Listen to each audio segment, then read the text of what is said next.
Terima kasih pemirsa Anda kembali bersama kami dan kita ke informasi seputar emiten. Kita mulai pemirsa dengan PT Linknet Tbk. Emiten berkode saham LINK ini membukukan rugi bersih senilai 801,54 miliar rupiah hingga kuartal 3 2024. Angka ini naik 192,52% year on year dibandingkan pada periode yang sama di tahun sebelumnya yang hanya 274,01 miliar rupiah. Kinerja ini membuat rugi per saham dasar LINK melebar menjadi Rp291 per saham. PT Linknet Tbk emiten berkode saham LINK membukukan rugi bersih senilai 801,54 miliar rupiah hingga kuartal 3 2024. Angka ini naik 192,52% year on year dibandingkan pada periode yang sama tahun lalu yang sebesar 274,01 miliar rupiah. Kinerja ini membuat rugi per saham dasar perseroan melebar menjadi Rp291 per saham.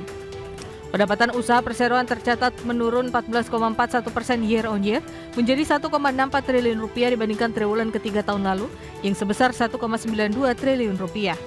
Segmen TV kabel residensial menyumbang pemasukan cukup dominan senilai Rp929,62 miliar, sementara internet broadband menembus Rp586,47 miliar.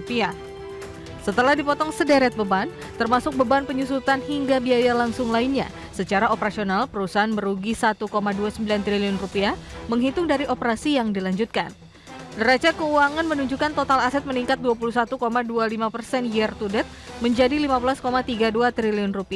Liabilitas atau utang naik 19,4% year to date menjadi Rp9,93 triliun dengan ekuitas tumbuh 24,82% year to date menjadi Rp5,39 triliun. Posisi kas akhir September melonjak signifikan dari semula Rp236,82 miliar pada awal 2024 bertambah menjadi Rp2,36 triliun per September 2024. Tim Liputan IDX Channel.